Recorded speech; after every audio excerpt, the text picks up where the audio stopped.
எல்லாருக்கும் வணக்கம். இன்னைக்கு நாம ஒரு சூப்பரான விஷயத்த பத்தி பார்க்க போறோம். நம்ம தமிழ்நாடு அரசாங்கம் பெண்களுக்காகவே ஒரு அருமையான புது திட்டத்தை கொண்டு வந்திருக்காங்க. அத பத்தின முழு விவரங்களையும் தான் நாம இப்ப பார்க்க போறோம். வாங்க உள்ளே போகலாம். ஆமாங்க, நீங்க பாக்குறது கரெக்ட் தான். இந்த திட்டத்துல பெண்களோட பேங்க் அக்கவுண்ட்டுக்கே நேரா 5000 ரூபாய் மானியமா கிடைக்க போகுது. இது பெண்கள் சொந்தமா தொழில் தொடங்குறதுக்கு அரசாங்கம் கொடுக்கிற ஒரு நேரடி சப்போர்ட்னு சொல்லலாம். ஓகே, அப்போ இந்த ஸ்கீம்னா என்ன, இதுல என்னென்ன விஷயங்கள் இருக்குன்னு கொஞ்சம் டீட்டெயிலா பார்க்கலாம் வாங்க. இந்த திட்டத்தோட பேரு தான் மாவு அரைக்கும் இயந்திர மானிய திட்டம். இதோட முக்கியமான நோக்கம் என்னன்னா, வறுமை கோட்டுக்கு கீழே இருக்கிற பெண்கள் அவங்க சொந்த கால்ல நிக்கணும், அவங்களோட வாழ்க்கை தரத்தை உயர்த்தணும்ன்றது தான். குறிப்பா வரப்போற 2025-26 நிதியாண்டுக்காக இது கொண்டு வந்திருக்காங்க. இப்போ இதுல காச விஷயம் எப்படி வேலை செய்யுதுன்னு சொல்றேன், கேளுங்க. ரொம்ப சிம்பிள். நீங்க வாங்க போற மெஷினோட விலையில 50%, அதாவது பாதிய நீங்க போடணும். மீதி 50% அரசாங்கம் மானியமா கொடுத்துடும். ஆனா இதுல ஒரு சின்ன கண்டிஷன். அதிகபட்சமா 5000 ரூபாய் தான் மானியம் கிடைக்கும்.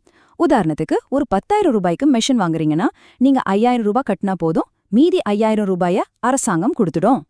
சரி, இந்த மானியம் எல்லாருக்கும் கிடைக்குமா? யார் யாருக்கெல்லாம் இதுக்கு அப்ளை பண்ண தகுதி இருக்கு?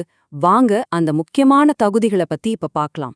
இந்த மானியத்துக்கு அப்ளை பண்ணணும்னா முதல்ல நீங்க தமிழ்நாட்டுல வசிக்கிறவரா இருக்கணும், உங்க வயசு 25க்கு மேல இருக்கணும், அப்புறம் உங்க குடும்பத்தோட மொத்த வருமானம் வருஷத்துக்கு 1,20,000 ரூபாய்க்கு கம்மியா இருக்கணும். ரொம்ப முக்கியமா நீங்க வறுமை கோட்டுக்கு கீழே இருக்கணும். இதுல ரொம்பவே ஒரு நல்ல விஷயம் என்னன்னா, கைப்பெண்கள் அப்புறம் கணவனால் கைவிடப்பட்ட பெண்கள்னு இருக்காங்க இல்லையா, அவங்களுக்கு இந்த திட்டத்துல முதல் முன்னுரிமை கொடுக்கறாங்க. இது உண்மையிலேயே ஒரு பாராட்ட வேண்டிய விஷயம். ஓகே, உங்களுக்கு தகுதி இருக்குன்னு வெச்சுக்கலாம்.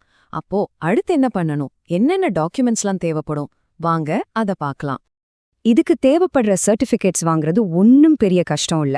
நீங்க எங்க வசிக்கிறீங்கன்றதுக்கான இருப்பிடச் சான்று, உங்க வருமானம் எவ்வளோன்றதுக்கான வருமான சான்று, அப்புறம் இந்த முன்னுரிமை பிரிவுக்கான சான்று, இது எல்லாத்தையும் தாசில்தார் ஆபீஸ்ல வாங்கிக்கலாம். வயசுக்கு ஆதாரமா உங்க பர்த் சர்டிஃபிகேட்டையே கொடுக்கலாம். சரி, இப்போ எல்லா டாக்குமெண்ட்ஸையும் ரெடி பண்ணிட்டீங்க. அடுத்த ஸ்டெப் எப்படி அப்ளை பண்றதுன்னு தான். வாங்க அந்த ப்ராசஸ ஸ்டெப் பை ஸ்டெப்பா பார்க்கலாம். இது ரொம்பவே சிம்பிளான ஒரு வழிமுறை தான். முதல்ல சொன்ன எல்லா டாக்குமெண்ட்ஸையும் கையில எடுத்து வச்சுக்கோங்க. ரெண்டாவதா உங்க மாவட்டத்துல இருக்க சமூக நல அலுவலகத்துக்கு போய் அப்ளிகேஷன் ஃபார்ம் வாங்கணும். மூணாவதா அந்த ஃபார்மை கரெக்டா ஃபில் பண்ணி டாக்குமெண்ட்ஸோட சேர்த்து அதே ஆஃபீஸ்ல கொடுத்துடணும். அவ்ளோதான். அதுக்கப்புறம் அரசாங்கத்தோட தேர்வுக்குழு உங்க அப்ளிகேஷனை பார்த்துட்டு முடிவு சொல்லுவாங்க. இங்க ஒரு முக்கியமான எச்சரிக்கை இருக்கு, நல்லா கவனிங்க. அப்ளை பண்றதுக்கு ஒரு கடைசி தேதி இருக்கும்.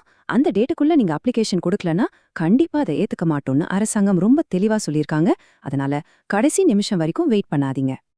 இது பத்தி உங்களுக்கு இன்னும் ஏதாவது சந்தேகம் இருந்தா இல்ல வேற ஏதாவது விவரம் வேணும்னா யோசிக்காதீங்க. நேரா உங்க மாவட்ட சமூக நல அலுவலகத்துக்கு போங்க.